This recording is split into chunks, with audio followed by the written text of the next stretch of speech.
Hey guys, Gathering the Magic back again, and we're going to finish up the bronze account shopping list today. So we're going to go through all the Riftwatcher cards and Rebellion cards that I think are good for my $10 account, and basically just any bronze account in general if you're on a budget, if you don't want to put a lot of money in the game. So we're going to look at cards that are basically around, under $3 for the most part, and a lot of them, will be the commons and rares that are about a buck or less. So let's start with the commons and Riftwatchers. So there's not very many cards in the set, of course, with it being a small set. So for the commons, there's 13. Of those 13, I think 8 of them are pretty good, ones that you want to pick up. The Coastal Nymph is one that I really like, just for high mana matches. Anytime you can get in bronze, something that's going to do 3 damage right off the bat is great, and Scattershot can be a very useful ability. So don't overlook this card simply because it's 9 mana. It's good for Sneak Protect, it's got decent health, it's got a couple points of armor, and then that 3 Scattershot damage can be very deadly, so don't overlook that card. Another one is Night Ghoul. One of the things that Death was kind of lacking, at least in the newer sets, was a good taunt monster. So this card is great, especially in reverse speed. Use this card all the time for the Death Splinter. 9 cents, you can't really go wrong with it. Don't think it gets anything really special at level 3. It gets 1 more armor, 1 more speed. So if you want to get to level 3, great, but you really only need a single copy of it. Same thing for Coastal Nymph. Level 3, you're just looking at 1 more armor, 1 more speed. So not crucial. So like I said, if you're on a budget and in bronze, just get 1 copy of each of those. Another card I really like is Time Meddler. Like I've said in previous videos, magic damage is huge, especially in the lower leagues. This card is nice, especially in the rule sets where there's no melee.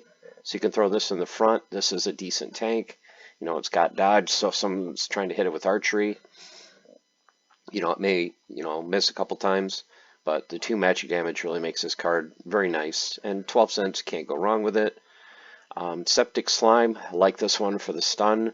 Sometimes you have those knockout rule sets, so you always want to have a variety of cards in your deck. So anytime you can get single copies of a card that's going to give you like stun or scattershot or taunt or things like that, definitely pick them up. 14 cents is not bad. Junker, even though it's neutral, I never use this card, so kind of passed on it. Tamaki Exile, this card is very nice, especially at level 3. Level 3 gets that extra attack, so if you're willing to spend a little bit, they're going for about 16 cents a piece. So 1 copy is great. I mean, 2 sneak damage is pretty standard for some cards that cost like 3 or 4.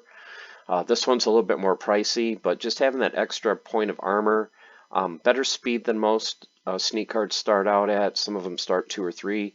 This one's got that 4 speed. So if you can get this to level 3, this card is awesome. What were some of the other ones? Bramble Pixie. I don't play a lot of this card.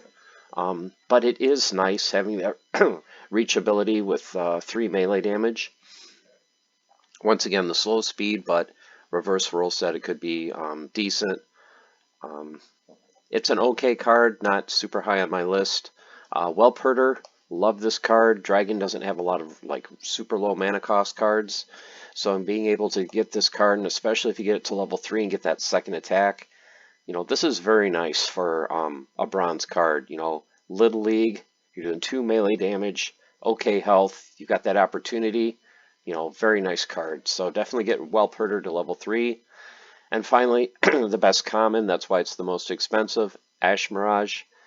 Headwinds is just key, especially in those rule sets where it's archery only. Of course, this one has archery, so you can throw it in there, and you've just reduced all the enemy attacks by 1 damage. So 7 is a little bit pricey, but this is definitely a must-have card if you're going to play in bronze, just for that headwinds. So those are the commons. For the rares, at least one of all of them, they're fantastic.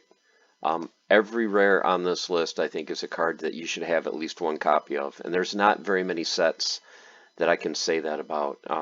Some of them are a little bit pricey for a rare, especially like Queen of Crows. You know, you're looking at $1.34, but if you can get this to level 3 in bronze, this card really shines simply because you get headwinds. So now you have close range, so you can have attack in the front, 2 archery damage, you're a good tank with that 12 hit points, and once again, headwinds, you're knocking the opponent's range down by 1. Pair this with, I can't remember the summoner's name offhand, the Death Summoner that also gives -1 archery, and you're really going to shine in that rule set. Now what you may be thinking is, Gathering, you can't play rares at level 3 in bronze. Actually, yes you can, and here's what you do. You look at Epic Summoners. So let's look at Summoner, let's look at Epic. All these Epic Summoners, the ones from Riftwatchers and these from Beta, if you look at them, at the bronze level cap, they allow you to play level 3 rares. So the only summoners I found that have this ability are the epic ones. And I just found out about that recently. I thought I had heard it, months ago. It's like, oh, you can play level 3 in bronze. I never really paid attention to it. But there are some rares that it's really nice if you can get them to level 3. Like I said, like Queen of Crows is a big one. Some of these, like the newer ones, like everyone really doesn't care about Dallin or Aquatis. If you have the ability to, and you can get like one of the older summoners that only take 2 mana, it's the same thing. They're going to let you play, and you only need 3 copies, they're going to let you play those rares at level 3. So if you're playing in the lower leagues, that's something to keep in mind. Now granted, like I said, these are a little bit more pricey, but you can pick up a cheap copy of almost all the Riftwatcher ones. You're not going to be able to get Ilthane, of course. That one's pushing $6. But you can get Death, Water, Fire, and Dragon, and be able to use those summoners at level 3. So just a little tip for that. So let's go back to Riftwatchers. But yeah, all these cards are fantastic. Now, I kind of separated the best of the best. The first one I want to talk about is the Kabbalist. This card I use all the time. This card is fantastic with Cursed Wendigo for that Amplify. And if you get it to level 3, if you're using Dallin, you're also going to get Giant Killer. So just a little added bonus. Not a must-have at level 3. Like I said, especially if you don't want to use it with different summoners where you can't have a level 3 rare. But just something just so that you're aware of it. But yeah, definitely love the Kabbalist. Another one, Corsair Boisson. This card is fantastic, especially with the Reflection Shield. Now everyone looks at this as a reach card where you put it in the second position. But if you go up against like Thorn's rule set, if he goes in the front, same thing. He's still not going to get hit with Thorns. So this card is just fantastic. This guy is just a beast. Get him to level 3. Like I said, you can get rares to level 3 and you can pick up that extra attack. So if you're willing to spend a little bit of money to get him to 3, that's great. If not, just a single copy of him will get you very, very far with a bronze account. Runic Skyclaw. This card is another fantastic card. I mean, it's a high mana dragon card, but if you have a higher mana rule set, you're doing 3 damage. It's flying, so it's great for the Earthquake. Fantastic speed, 6 speed, and you get snipe, and you've got armor. I mean, what more do you want in this card? This card is just amazing. So hard to hit. It's going to protect you from sneak. Speed is amazing. This card is just, I mean, it is one of the more pricey rares, but I'm surprised it's not at least $1. Yeah, this is a great card, especially if you love the Dragon Splinter. Love Runic Skyclaw. And then, of course, the card I already mentioned, the best rare in the set, should be an epic. Queen of Crows is just fantastic. So that's it for the rares. For the epics, I kind of mentioned this. If you can afford the cheaper 4 epic summoners that allow you to use level 3 rares in bronze, these are great pickups. Get those to level 2. So like Dowlin's only a little over 50 cents. And you only need 4 copies, not 5, since they're epics to get them to level 2. So if you're willing to, I mean the market, these cards are cheap. I don't know how much longer these cards will be under $1. Even if they're not fantastic, you know, just having different summoners in your arsenal for different rule sets just gives you so much more variety, especially in Wild, that, you know, these are good cards to pick up. Of course, there's not going to be any legendaries and Riftwatchers because the legendary cards are just so expensive. Okay, so it's enough of Riftwatchers. Let's get on to Rebellion. And let's look at the Rebellion commons.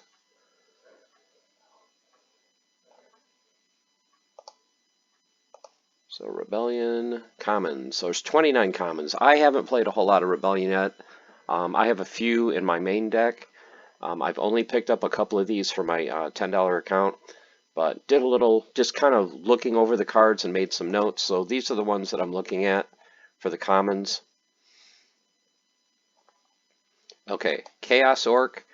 For fire, decent. I mean, it's a little bit high mana cost, but if you pair this with Tarsa, you're going to be doing 3 damage with piercing.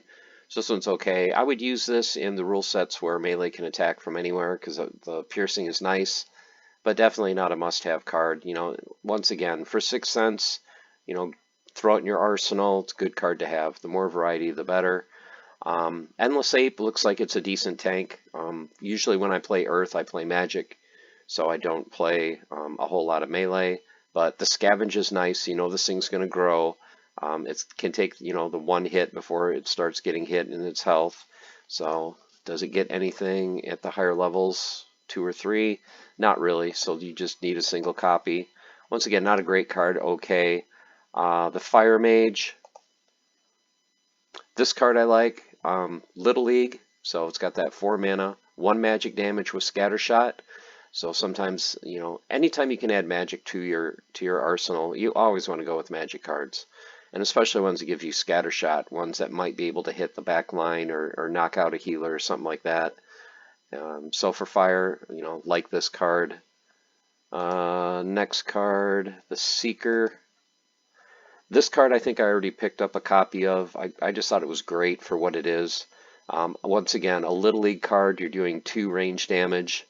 The snipe is nice. It's got a decent speed, plus it's got dodge. You can throw this in the back. It'll give you a little bit of protection from sneak. Area Bandit's almost an exact copy of this card if you look at it. The only difference is it's 1 speed slower. Love that card as well. Great for sneak protect. This card I really like, especially at level 3. If you get it at the fighter at level 3, he gets that corrosive ward. So if he's hit by melee, he's going to do 2 damage to the armor of the opposing tank or whoever hits it. So that's kind of nice to have. It's a little bit high in the mana cost, but having that shield and corrosive ward together is actually a good combination. And for the price of 10 cents, you can't go wrong. But like I said, you really want to get it to 3 to get that corrosive ward. The Mystic, once again, anytime you get a Little League card with magic damage, it's good to have. You know, only 11 cents, great pickup. Lookout, I don't know how much you're going to go up against Sneak. I thought this was oh yeah, so I thought this was ambush only. Okay, so it is for ambush. So you take 1 less damage for sneak, snipe, and opportunity, and half damage from ambushes. So it's nice to have. You know, like I said, anytime you get Little League and you get 1 magic damage, good pickup. Same thing with the Yak. You know, it's a decent little tank. Armored Strike, he'll get 1 more attack, you know, because he's got that 1 point of armor. Not the greatest of cards, but anytime you can get a Little League card, you know, that's a okay tank, throw it in. The card that I like a little bit better than that is the Rear Guard. Actually, this would be a great card to throw in the back because he's got shield, so he's going to protect you from those two sneak damage attacks. You know, it's just going to get knocked down 1 point at a time. So another good card. The Animator. This one is another one that I like pairing with Curse Wendigo. It's a little bit less mana, so it's only 3 mana instead of the 7 mana for the Kabbalist. So, and he still gives the Amplify, so that's nice. and it can take a couple of hits before it dies. So just a nice little cheap card to throw in there to help amplify your Cursed Wendigo. I haven't really played a whole lot of the 2 mana cost cards in here. These two give return fire. I like the idea that there's 2 mana cost cards. A lot of times once you're done filling out your deck, you'll have 1 or 2 mana left over and you're kind of looking at what do I throw in. Good to have, I guess, but honestly I have not played these cards, so I can't really speak to how effective they are. This card I can though, Fenmore Haunt. I think this was the first Rebellion card I picked up for my $10 account, just because you're doing 2 sneak damage right off the bat. So I love that card. I use it all the time for my Death Splinter. The Magician, you got a tank heal and you're doing a point of damage, which is great. I wish it was 1 mana less. It's a little bit pricey at 5, but if you don't have any other healers, definitely throw this one in. Let's see, what's another good card? Oh, the Overseer. This card is actually really, really good. I looked at this and I'm like, 11 mana and it doesn't do any damage, but that flank ability is just so nice. If you've got the mana and you put Grim Mantaroth behind him, yeah, the thing's in for a world of hurt. You don't need to level this up. It just gets 1 more health and 1 more armor, which really isn't, you don't need it in bronze. But just to have a single copy of him, it takes so long for the opponent to get through him.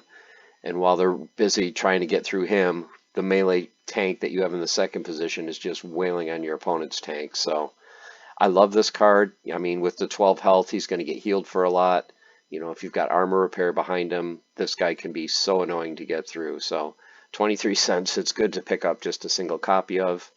The Soldier, he's another one that I bought right away for my $10 account, just because I like playing fire with a lot of the sneak team. And 3 mana was a great fit in with Tarsa. He's going to do 2 points of damage, and that ambush is nice because I don't think the bots are fully programmed to deal with ambush cards yet. And then Lurking Puffer, like I said, another nice 2 mana card. Decent health. When hit with melee, it's going to knock down your opponent's armor. Haven't used the card a whole lot, but just a low mana card with that ability is nice, especially if you're near, you're going up against a heavy melee team. And then finally, all of the summoners. I need to work on getting these with my $10 account. I want to see how effective they are. I might actually rent some of these and just kind of test them out before I buy them, just to be able to play, even though you don't get an ability. I want to get used to combining 2 different splinters in battle and just kind of learn what combination of cards do well with each of these.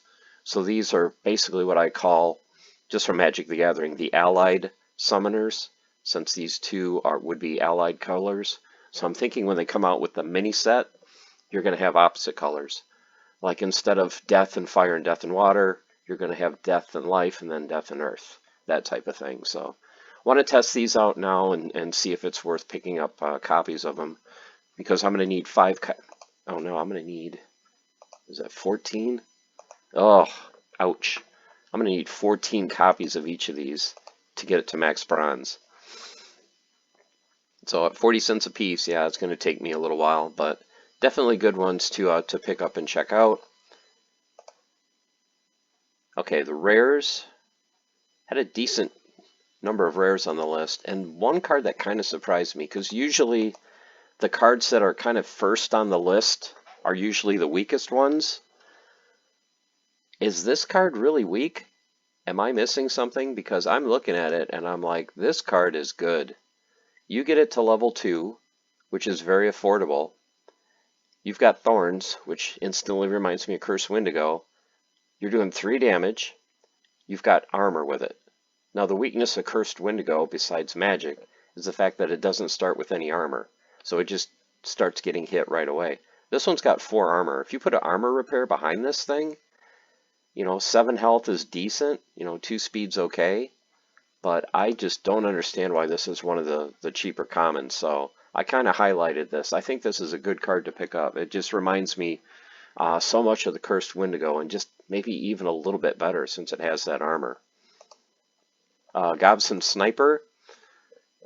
Wish it was 4 mana, but still, being able to do range damage, snipe, and cripple, nice little ability. So I like that card, especially at 18 cents. Thandorian Archer. This one, once again, magic damage. A little bit pricey at 5, but the 1 magic damage is nice with the snipe. The only thing is you hope you don't hit your opponent's martyr, because I know a lot of people like putting that martyr card in the snipe position. But 1 magic damage, and then lookout will help protect you a little bit from sneak, snipe, and opportunity. So decent card to have. And like I said, it's one of those cards. It's not fantastic, but it's good to have just for the variety. And remember too, sometimes there's odd rule sets or even rule sets. So, you don't want to just concentrate on the 2s and the 4s for Little League. You also want to look at, the 3s and the 5s. Flame Mephit, flying. Anytime you can get flying creatures is great. 2 mana cost, very affordable, and can do, just a little bit of damage. So for what it is, decent card.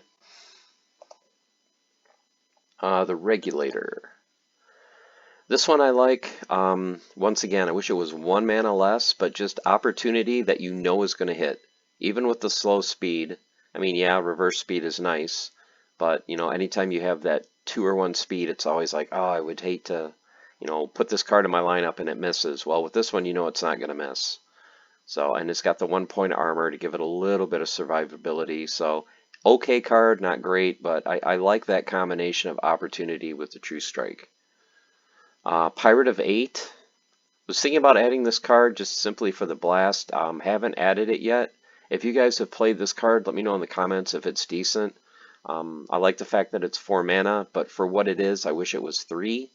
The reach is nice, but still, with only 2 hit points, it doesn't seem like it's going to last very long. It might get in 1 or 2 blasts, so don't know if it's really worth it or not. The Demon. Love this card, especially in rule sets where you can't use melee. It's nice having that taunt. 2 magic damage is great. Flying, so you don't have to worry about Earthquake. Got a couple points of armor. It's just so expensive. So it's very limited into what rule sets you can use this in. But once again, it's a nice card to just have a single copy of. I don't think it gets anything fascinating. Oh, at 3, you are getting Corrosive Ward. So once again, if you can play one of those epic summoners that allows you to play level 3 rares, but the thing is, if it's hit with a melee attack, so it's like, okay card, not fantastic. Chaos Jailer, like this card, just for the ambush and the opportunity, so that is a good card. Can't remember if it gets anything at 3. Oh, this is why I like the card. At level 2, it gets poison, so you definitely want to get this card to level 2 and get that opportunity poison. So this card is very nice. I need to pick this up because I play the Death Splinter all the time. Yep, I don't own the card yet. How much is he? He is 37 cents. So yep, I need to pick up a little bit more funds, and I will be definitely purchasing the Chaos Jailer. The Hunter, I like this card because usually Sneak is always melee. So if you have rule sets where you can't use melee, you're almost like, oh, there's not going to be any sneak. So there's not very many cards that have range sneak. So it's nice to kind of be able to surprise your opponent to be able to do sneak damage when there's a rule set where you can't do melee. So a little bit pricey, but once again, nice card to just have a single copy of. Torch Vizier. This is a card I love. This card is so nice. And at level 2, guys, this thing is just so amazing for fire. I mean, yeah, it's 5 mana, but with Tarsa, you're doing 4 damage, 4 speed, opportunity. This thing just wrecks your opponent. So, yeah, if you want to have fun, if you like playing the fire teams with the sneak and the opportunity, yeah, you're going to love this card. Like I said, I wish it was a little bit cheaper, but this thing, get it to level 2. Get it to level 2, get that 3 damage, which is quickly going to turn to 4 with Tarsa, and yeah, have fun with that card. What other rares were there that were pretty good? The Bolter. Headwinds. Yep. This card is nice. You can see once we start getting to the more expensive cards, of course, they're usually the more powerful ones. But just having the double attack with the magic and the ranged, this is nice because if you have a magic only rule set, you can use this card. If you have ranged only, you can throw it in. And just the headwinds is nice. So definitely a good card to pick up. Does this get anything special at 2 or 3? Okay, so if you can get it to level 3, if you have an epic summoner, you're going to pick up that second ranged attack. So, and it'll have 1 more health than what it starts with. But most people are only going to have level 2 rares, but just wanted to make sure that you're aware of what you can get at level 3. Moxie and Rebel, I think everyone knows about that one, and the Soothsayer. Soothsayer is nice. You know, at level 2, it gets that tank heal. So you definitely, if you're going to get the Soothsayer, get it to level 2 as quick as you can for that tank heal and that cleanse. Very nice card. And man, I know this is for my bronze account, but if you just look at what this thing gets maxed out, it's just ridiculous how many abilities for a rare. I mean, why isn't this a legendary card? Power creep. Okay, so the final card before we get to the summoners, Moxie and Rebel. Just to be able to get a rare card with weapons training that's neutral, so it fits in any splinter. It's Little League, so it's great for Little League. And just being able to give 1 magic damage to things on either side of you without an attack. So I use a lot the Creeping Ooze and I use the Chaos Agent. So now you're giving each of them 1 magic damage. So fantastic card, but it's getting towards the range of being out of the price range that I wanted to stay in for a bronze account. But it is under 250, but it may not stay under 250 long. So great card, fantastic card. And then as far as the summoners go, for the summoners of these 5, definitely the top 3. Prophet Rosa, being able to give shield to a unit. And the first thing I thought of for that is, can you imagine giving shield to Jin O'Shaughnessy, where he's already got Void? So Prophet Rosa, yeah, definitely a great card to get. Underboss Fabino. The main thing that I love is the poison, and not just poisoning your opponent. You can poison any unit. So you could poison your own martyr card to make sure it dies, and you can have it positioned right between 2 cards that you want to pump up and just wreck your opponent. So I really like this card, you know, just for the poison ability. And then of course Avina, the most expensive rare. And it's probably just for the heal. The heal and the +2 speed, you can't go wrong. Even in rule sets where there's no healing, being able to give +2 speed to 2 of your units, yeah, fantastic card. So, of the 5 summoners, yep, these are definitely priced right, because I think these are the 2 weakest, and these are probably the top 3 in that order, 3, 2, and 1. So, I agree with that there. Let's look at some of the epics, because some of the epics are actually affordable and in the price range that I want to look at. So for the epics, we have Paulus. Where are you, Paulus? Right here. This is a little bit better version of, what is that life card? The life flying, now it's going to bug me. What is the name of that card? It is from, can't remember if it's Untamed or Beta. I know you guys know what it is, and you're saying, oh, it's so-and-so. Maybe it is an Untamed card. Let's look at Untamed.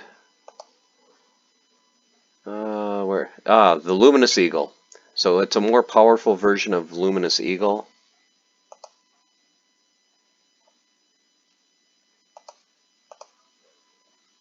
So it's a little bit stronger, but yeah, the flying and reach remind me so much of Luminous Eagle. Great card though.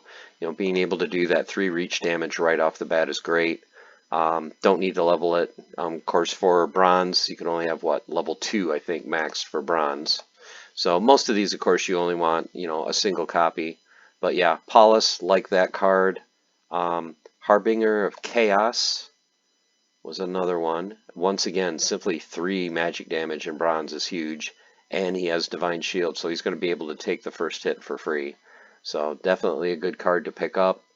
And the last card I had was the Red Worm Dragon. Once again, flying. The immunity is nice for the poison rule sets, and you're doing that 2 magic damage. The other one that you may want to look at, although you're starting to get a little bit more pricey for bronze, is Iron Hood, simply for the weapons training. But usually people for the weapons training, they really like the magic ones. So I'm not sure if you're going to be big on giving range damage to either or, you know, on the other sides of this monster. So that's why I didn't really put this one on the list. So for the epics, the main three that I looked at were these three. Some of the other ones are okay, but they weren't ones that really stood out to me. The Firestorm one is interesting. Maybe you want a single copy of it, like I said, just to get the magic damage. I mean, it's super high cost, but if you're in a high mana match, you need high mana cards for those high mana matches. This would be one to get for that 2 magic damage and decent tank. So I think that's all the cards that I had on the list. So that wraps it up, guys. So we have quite a list of cards for my account to go through.